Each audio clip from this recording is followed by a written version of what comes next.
Hey traders, it's John Howell here. Listen, I've actually been doing a bit of live trading. What you're looking at right now is just basically some charts right now, and I'm basically trading. If I bring my screen over to here for you, you'll be able to see that I'm trading all these different markets right now. Name everything, and that's a lot of markets. I'm just looking for my pattern. That's all. Now, what I do want to do is this video is all about something different in the markets, and I've been doing a bit of research study tonight while I've been watching the markets tonight. Very slow on the markets tonight. So what I want to do is I want to open up, I'm going to share with you what I see happening in the property market overall and what's going on, especially for you guys here in Australia. If you guys are wondering what's actually really happening down here in Australia, if you guys are overseas or if you are in Australia, what's really going on right now and what is the real future of the property market? Are we really crashing in the property market or what's really happening through there? Now, the first thing that I must say is by doing my research and by looking at some of the major sort of places around, say if I say by looking at say the major again, guys, what I'm about to show you in this here is just the facts of what's happening right now, and then from there you can see what's really going on right now and where we're likely to head moving forward. So I'll start with the Australian market first, and then I'll touch a bit on the American market, not the housing, but some other things as well too that has connected to the American market there. So if I look at say Sydney here, now the Sydney actually has no houses. So if I go to units here, you can see how the average unit price as I speak right now has just pulled back just a little bit. You know, so it went from about 1 million. And it's pulled back just a little bit for around about, say, 900, maybe just below that. So as you can see, right, we can see, I know it's real small there if I actually blow this up a little bit more. So you can see it here, right? So this average price here, right? So you can see the median price is what? The median price is, you know, it's going up right now, and now we're just pulling back through here. So see that through there? So it's not really a lot of things happening through there. Now, if I go to say the rental data, look at the rental data, still in very high demand right now in the rental data, and also the market trends. Still, as I speak right now, the average time on the market is very low still. So there's still a lot of demand for property in the Sydney market right now, in the Sydney region. Now we're poking up just a little bit through here, but the average is actually down here. It's actually at the lowest than it was down here in 2015. You can see it actually rose a little bit to 2017, but then we actually dropped back down, say days on, you know, the average time on the market, which simply means how quick they're actually selling off the actual market itself. So you can see what I'm seeing right now, okay? This is the average. We're getting a little bit of a pullback in the median price. If I use something else, such as if I go to say another, you know, places down, say this is south. This is a very like near the beaches. Say if I use Wollongong, that's more down south of that place there. You can see here the median price here. The median price was getting this. Now this is the median price. We're not talking about the high end. Obviously the high end will be pulling back a little bit more, but the median price, right, is say 915,000, and now we're pulling back through here to say now 862,000. The rental data, look at the rentals, right? The rental is still very strong in there. And we're looking at market trends, and market trends still that right now the average day on the market is still quite low. So if we go to say the units, look at the unit prices, right? The median prices. And let me shut my window here. So as you can see, right, the median prices for units right now are still going up very strongly. And if you look at the rental data, once again, for units, very strongly. Now there's a lot of units that have been developed in Wollongong right now, same as Sydney, that is definitely going to be oversupply real soon, but not right now. We're not seeing that turn there. And as you can see here, days on market. Now you can see here, right, look at this here, that the days on market for the units are starting to pick up a bit more. Before it was 50, now it's actually average days of say 70. If I look at the housing, you can see the housing is actually staying pretty solid there, but that's because the Wollongong itself is actually a lot of units. There's massive units through there. So right now, as I speak right now, using this latest data that I'm seeing right now, we're getting a slight little sideways, slight little pullback in some areas of the markets. but there's not a big. There's when we're talking about the property market crisis, is there a property market crisis going on right now? If I use a really popular area here, use a really popular area of south of Sydney, it's a very expensive area. It's actually an area that I used to live in myself, and it was actually at the ponds. So you can see here, right? So you can see the average data. So you can see the average price is around about 100, the median price right now. And now it's just pulling back just slightly, right? 2017, 2015, 2016, but we can see a big jump through here. Now we're just flattening off a bit. So that, yes, that may be a 5 or 10% pullback in the market. Rental data right now it's not showing through there. The average days on market. So this one here, right? So you can see at this market here, the average days on market is now starting to pick up, which means it's probably which is now causing what? Probably this slowdown through here, right? So, and if we look at units, there's, I don't think there are any units in this place here. No. So that's just a general view, guys, of what's really going on. And I looked at so many different places around, especially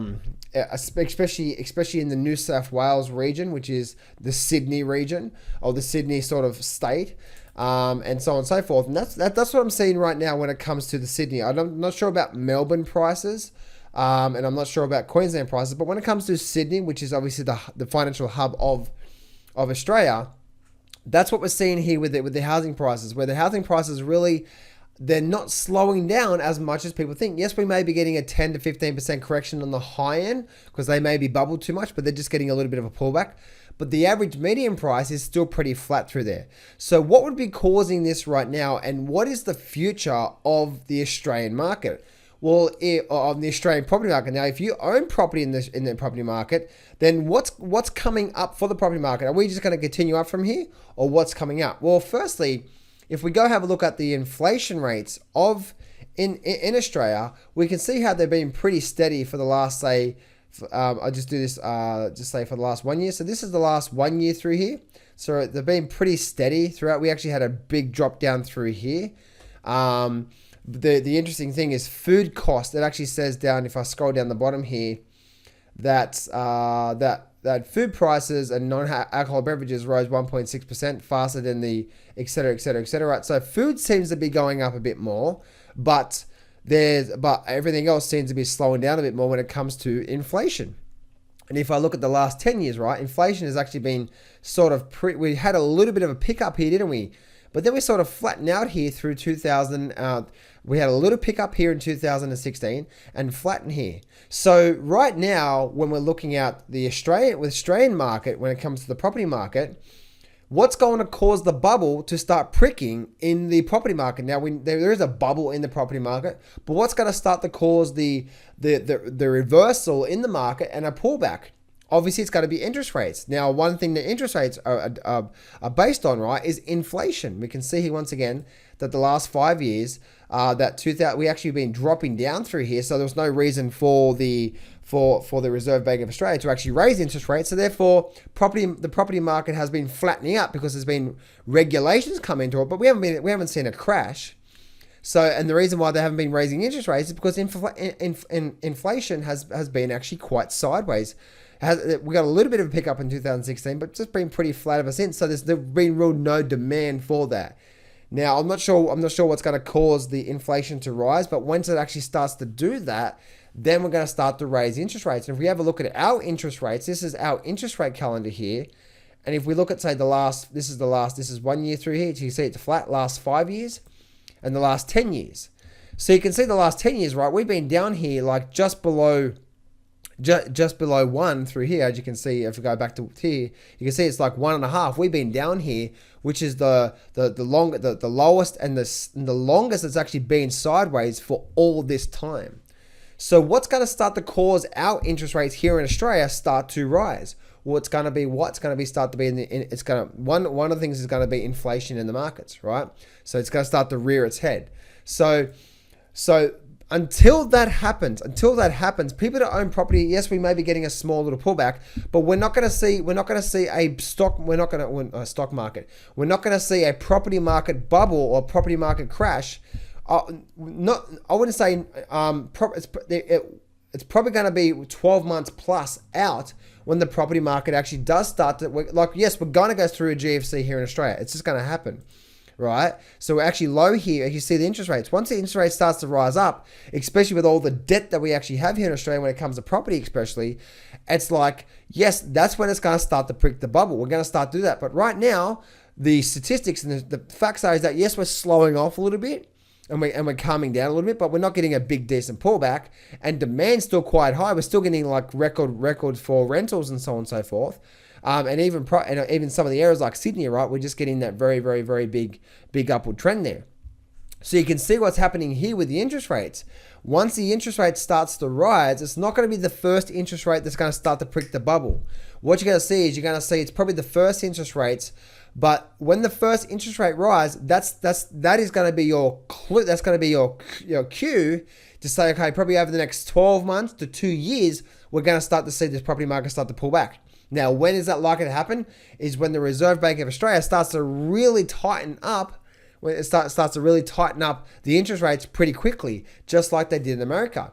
Now, let's actually have a look at what's actually happening in the American market through here. Now, not the housing market, so I don't actually have housing data through here. But again, guys, this is. I've had so many people saying, John, is the Sydney property market, is it going to crash? Are we going to see a property crash and so on and so forth? Yes, we're going to see a GFC, but not right now. The fact is that when they start to raise interest rates, not the first time. The first time never really affects the market at all. It's when you start to see 2, 3, 4, 5, like or one after another. If we start to see interest rates rise pretty quickly, like the first like really quickly, another 2 or 3 or 4 interest rates really quickly, one after another. That's when you start to get to the top of the property market, and then it's about 6 months out from that, you're going to start to cause an effect, not only effect in the property market, but it's going to be effect on the stock market here in Australia as well too. So if we go have a look at the American market, then let's actually go look at the American market. So we look at the American market right now, probably over the last, say, 12 months, and we're pretty flat, right? If you look at that through there.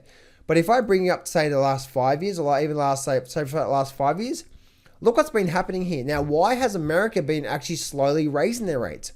Well, they've had to. Why? Because look at here, right? Back in 2014, and then towards the end of 2016, look at this inflation rise. What did that cause? If you remember, when did the Americans actually start to raise their interest rates? It was the first time they rose interest rates was at the end of 2015, which is right here.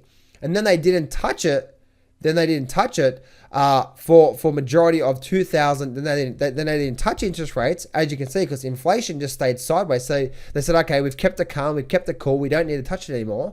And so therefore, they didn't touch it. But then, as you can see here, right, as we start to get this big boom up through here, and then this up through here, especially into 2018. That's when it was to 2017, and then when we started the rise up through here into 2018. This is when it was the second half of 2017 into 2018 that they've really started to raise interest rates. Why? Because they're starting to see this curve of the interest rate inflation starting to pick up. So they're trying to raise interest rates to try to calm it down a bit, so to speak. Makes sense? So if you can see that through there, and if you actually go look at this is the American Fed funds rate, or the American Fed funds rate through. You can see this was 2015, and then 2016 they've been raising rates ever since. Makes sense? So as you can see here, right, when did everything start to go to basically shit in the American market? It wasn't this bit through here, was it? It wasn't their first rate. It was actually right here. If you go look at the XHB, when was the peak in the XHB, which is the Home Builders Index? It was 2018, and that's been getting hammered ever since.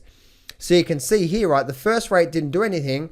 They didn't raise it for 2016. They've been rising it pretty consistently through 2017, and it was at this point that the Home Builders Index and everything, including the stock market now, as they've been raising it, have been now, pricking the bubble even since. And that's the reason why we're forming a massive top in the American market. That's why we're going to go through the next downturn in the American market and so on and so forth. Makes sense? And I guarantee you, I haven't actually looked at the housing numbers, but I guarantee you that this rising of interest rates is actually starting to cause a lot of havoc actually in the American market, property market. So there we go, guys. Let me know what you think in the chat box below. But some people have been asking me, what do I think about the Australian market and so on and so forth. You know, for me personally, guys, I'm really excited about this because I'm ready when the GFC does happen over the next, say, it's not going to happen now. It's probably going to be, you're probably going to be, as I said before, with here in Australia, you're probably 12 months to 2 years out before it actually starts there. So I would say, you know, we haven't even started raising our interest rates yet. We haven't even started raising our interest rate yet, and that was 2 years out. So I would say 2 years out, roughly where we are right now, before we actually start to see a property crash here in the market. We're getting a bit of a cooling off period right now, meaning the market's cooling down now. Why is that? Because of the government is putting in some regulations with the banks, but they haven't started raising interest rates yet. So they haven't had to. Why? Because inflation, if you actually look at it, is still pretty low right now. So they haven't had to. So this is an overall view of the property market here in Australia. What's really going on? Why is the stock market